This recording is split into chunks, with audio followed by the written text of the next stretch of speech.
गुजरे जमाने के चर्चित स्टार विनोद खन्ना आज भले ही हमारे बीच नहीं हैं, लेकिन उनसे जुड़े किस्से कहानियां आज भी सुने और सुनाए जाते हैं। विनोद खन्ना अपनी फिल्मों के साथ ही पर्सनल लाइफ के चलते भी चर्चाओं में रह चुके हैं। आज हम आपको विनोद खन्ना की लाइफ से जुड़ी एक ऐसी ही घटनाक्रम के बारे में बताएंगे जिसकी खूब चर्चा हुई थी। विनोद खन्ना वो नाम जिसको पर्दे पर देखने के बाद लोगों ने ये कहना शुरू कर दिया था कि अमिताभ बच्चन का कैरियर अब खतरे में है। 70-80 के दशक में जब अमिताभ बच्चन एक के बाद एक हिट फिल्म दे रहे थे, तब विनोद खन्ना ने ऐसा सिक्का जमाया कि अमिताभ बच्चन का स्टारडम हिलने लगा था। बॉलीवुड के सबसे हैंडसम मैन में गिने जाने वाले विनोद खन्ना ने अपने कैरियर की शुरुआत विलन के रूप में की थी। विनोद खन्ना ने सुनील दत्त की फिल्म मन का मीत से बॉलीवुड में एंट्री की थी। उनके रोल की जमकर तारीफ भी हुई थी। फिल्म मेरा गांव मेरा देश में डकैत की भूमिका से भी उन्होंने दर्शकों का खूब दिल जीता। बाद में वे लीड हीरो के रोल में नजर आने लगे और फिर अमर अकबर एंथोनी, मुकद्दर का सिकंदर, द बर्निंग ट्रेन जैसी कई शानदार फिल्में कर डाली। विनोद खन्ना का कैरियर एक तरफ पीक पर था और उनके सामने फिल्मों के ऑफर्स की लाइन लगी रहती थी।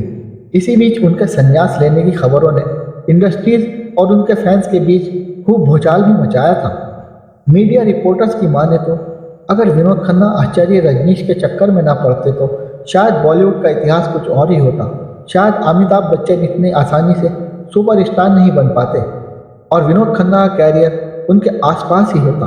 कहा जाता है कि उस दौर में उनके पास सब कुछ था, पत्नी, 2 प्यारे बेटे, घर, कार, पैसा, सब कुछ, लेकिन उसके बाद भी वे खुश नहीं रह पाते थे। घंटों सेट पर काम करते थे और पैकअप के बाद रोजाना शराब पीना शुरू कर देते थे। उन्हें गुस्सा भी काफ़ी आता था। यही वजह थी कि वे कई स्ट्रीट फाइटों में भी फंसे थे। खुद को सुधारने के लिए उन्होंने योग का सहारा भी लिया, मेडिटेशन भी शुरू किया। तभी उनकी मुलाकात आचार्य रजनीश से हुई और फिर सब कुछ बदल गया। 6 अक्टूबर 1946 को जन्म लेने वाले विनोद खन्ना 70 के दशक में फिल्मी दुनिया पर राज कर रहे थे। विनोद खन्ना के स्टारडम का किस्सा जोरों पर था कि अचानक 80 के दशक में उनके सन्यासी बनने की खबर ने हलचल मचा दी। किसी को ये पूरी कहानी पब्लिसिटी स्टंट लगी तो किसी को लगा कि उनकी दिमागी हालत सही नहीं है। बात भी ऐसी ही थी क्योंकि बॉलीवुड में इससे पहले इतना बड़ा स्टार अपने कैरियर की इस ऊंचाई तक पहुंचकर कभी इस तरह वापस नहीं लौटा। विनोद खन्ना के बेटे अक्षय खन्ना ने पापा की पूरी कहानी खुद एक इंटरव्यू में सुनाई थी। बताया जाता है कि 80 के दशक में विनोद खन्ना की मां का निधन हुआ था, जिसके बाद वो एकदम से टूट गए थे। कहते हैं कि महेश भट्ट ने उन्हें ओशो रजनीश के बारे में बताया था। एक इंटरव्यू में महेश भट्ट ने कहा था, कई लोग यह नहीं जानते हैं कि मैं ही विनोद खन्ना को ओशो के आश्रम में ले गया था। अक्षय खन्ना ने पापा के बारे में कहा था कि विनोद खन्ना ओशो से इतने प्रभावित हुए कि उन्होंने परिवार तो छोड़ा ही बल्कि संन्यास तक ले लिया। यह एक लाइफ चेंजिंग फैसला था। उस वक्त केवल अक्षय 5 साल के ही थे जब पापा घर छोड़कर आध्यात्म की दुनिया में जा बसे। 1980 के दशक की शुरुआत में विनोद खन्ना ने ऐलान कर दिया कि वे फिल्म दुनिया की चाकाचौंध छोड़कर आध्यात्मिक गुरु ओशो रजनीश के बताए रास्ते पर चलेंगे। लोग इस बात से हैरान थे और जानना चाहते थे कि आखिर उन्होंने ओशो की शरण में जाने का फैसला क्यों लिया। बताया जाता है कि ओशो की एक कहानी सुनकर वे उनसे काफ़ी प्रभावित हुए थे और फिर आध्यात्म की तरफ मुड़ गए। कहा जाता है कि जिस समय विनोद खन्ना आध्यात्म की ओर मुड़े थे, उस दौरान उनकी वाइफ गीतांजलि के साथ मतभेद भी चल रहा था। विनोद खन्ना ने उस वक्त फैसला लिया कि वो मुंबई का ग्लैमर छोड़कर पुणे के कोरेगांव पार्क, जहां रजनीश का आश्रम स्थित था, वहीं रहेंगे। साल 1982 में विनोद खन्ना ने एक प्रेस कॉन्फ्रेंस बुलाई, जो उस समय बड़ी बात होती थी। वैसे तो लोगों को अनुमान था कि विनोद खन्ना क्या कहने वाले हैं। इस प्रेस कॉन्फ्रेंस में विनोद खन्ना के अलावा उनकी पत्नी गीतांजलि और बेटे अक्षय और राहुल भी मौजूद थे। उन्होंने इस बार ऑफिशियल घोषणा कर डाली कि वे गुरु रजनीश का शिष्य बनने के लिए फिल्म इंडस्ट्री को छोड़ रहे हैं। खबर देश भर में फैली और लोग सन्न थे, ये सोचकर कि उन्होंने आखिरकार ये फैसला क्यों ले लिया। सच यह है कि विनोद खन्ना को बचपन से ही साधु संत अच्छे लगते थे। करीब 8 साल की उम्र से ही उन्होंने साधुओं के पास जाना शुरू कर दिया था। कभी उन्हें अपना हाथ दिखाते तो कभी उनके साथ उनकी तरह ध्यान में बैठ जाते। विनोद खन्ना कॉलेज पहुंचे और फिर फिल्मों में आए। सफलता हाथ लगी, लेकिन फिर मन में हलचल मच गई। एक दिन उन्होंने परमहंस योगानंद की मशहूर किताब खरीद ली। कहते हैं कि एक ही रात में वो पूरी किताब पढ़ गए।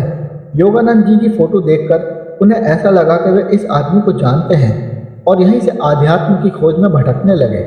तब वहाँ विजय आनंद ओशो से संन्यास ले चुके थे और महेश भट्ट भी ओशो को काफ़ी सुना करते थे। ये दोनों ही विनोद खन्ना के अच्छे दोस्त थे और इनके साथ ही वो पुणे पहुँचे, जहाँ से उन्होंने ओशो के कैसेट खरीदे। उनके प्रवचनों को सुनकर विनोद के मन में जितने सवाल थे उनके जवाब मिलते गए। विनोद खन्ना ने अपने एक इंटरव्यू में कहा था, मेरे परिवार में 6-7 महीने में 4 लोग एक के बाद एक करके गुजर गए, जिसमें मेरी माँ और एक मेरी बहन थी। मेरी जड़ें हिल गई। मुझे लगने लगा कि बस अब एक दिन मैं भी मर जाऊंगा। दिसंबर 1975 में एकदम मैंने तय किया कि मुझे ओशो के पास जाना है। इसके बाद जब वह दर्शन के लिए पहुंचे तो ओशो ने पूछा, क्या तुम संन्यास के लिए तैयार हो? विनोद ने जवाब दिया, मुझे नहीं पता, लेकिन आपके प्रवचन मुझे बहुत अच्छे लगते हैं। ओशो ने उनसे संन्यास लेने की बात कही और वो तुरंत तैयार हो गए। विनोद खन्ना को 31 दिसंबर 1975 को ओशो ने दीक्षा दिलवाई। बताया जाता है कि इस दौरान उन्होंने अपना नाम स्वामी विनोद भारती रख लिया था। उन्होंने आचार्य रजनीश के साथ कई जगहों का दौरा भी किया। विनोद खन्ना ओशो की शरण में जाने के लिए अमेरिका तक चले गए। वहाँ विनोद माली का काम किया करते थे। इसके अलावा आश्रम में वे टॉयलेट और बर्तन तक साफ किया करते थे। वहाँ 4-5 साल वक्त बिताने के बाद वह भारत लौट आए। हालांकि विनोद खन्ना ओशो आश्रम से जुड़े विवादों के बाद बॉलीवुड में कमबैक करने के लिए तैयार थे। तब फिरोज खान ने उनकी मदद की थी। साल 1987 में वापसी की थी। कैंसर की बीमारी के बाद 27 अप्रैल 2017 को उनका मुंबई में निधन हो गया।